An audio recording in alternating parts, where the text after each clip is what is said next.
JPMorgan making an acquisition in the credit card reward space, and it hinges on a travel rebound in the new year. CNBC.com's Hugh Sun has that story for us. Hugh, a really interesting story that you broke earlier, and congrats on that. I've kind of two general questions. To what extent is it this rebound in travel and credit card spend in general versus buying something that's probably not a fully priced asset at the moment? It's probably a relatively depressed asset given its exposures to things like travel this year. Hey, Wilford, yeah, that's right. I think one can assume that, so they purchased CX. Let's take a step back. They purchased CX Loyalty, the Stamford, Connecticut-based operator, and one of the biggest operators of these really popular credit card loyalty programs. They're the behind-the-scenes operator of the loyalty programs at Citigroup, at Capital One, at US Bank, and at MasterCard. So this is a company with a bit of scale already, and Chase is buying this. I think in the short term, you can say that, as you know, we've all been holed up in our homes right now and just dying to travel. And so 2021 should be a strong travel year. That's what's anticipated. I would anticipate that the price, we're trying to find out the price that Chase paid for this. The price probably isn't fully valued considering what's been going on in the travel industry this year. What's been going on in general, Hugh, with credit cards? And have you seen banks pivot to offering more rewards that are actually useful right now, like groceries instead of airlines and hotels? Yeah, absolutely, Sarah. So Chase is a perfect example of this. Nobody's been traveling, in the March to June, July timeframe if you can help it.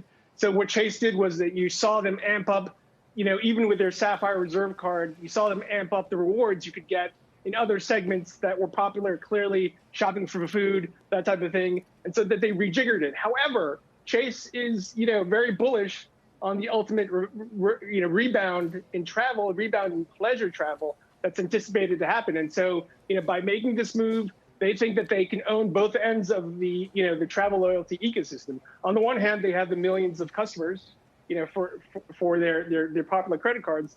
On the other hand, they're going to have relationships with the Marriotts, the Uniteds of the world, and they think that they can basically use their size and scale to get deals from the Marriotts and command deals from these folks that are better for their customers, and they're unique to their customers. They could personalize deals, and that's going to be one of the big things you can see going forward is, if you travel a lot to the Miami, Wilford, for example, or to London, that you're going to start seeing deals populated within that Chase portal for you specifically.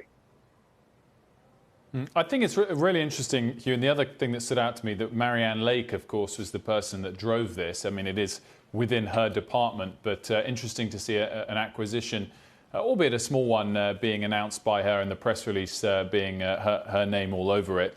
In terms of the size, though, Hugh, clearly we've seen a theme of Jamie Dimon and JPMorgan saying they're willing to make acquisitions, likely small ones. We don't know the specific price tag, if you already alluded to. Likely to be a lot less than the $30 billion that they've just committed to buybacks. And that seems still to be what they feel is the most valuable thing for them to do at the moment, other than these small bolt-on acquisitions.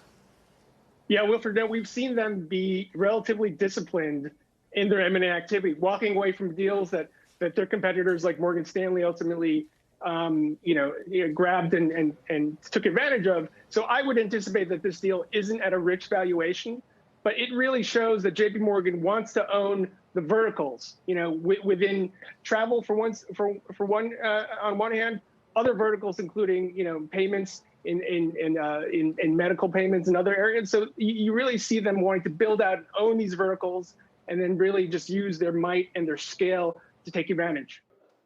Shepard Smith here. Thanks for watching CNBC on YouTube.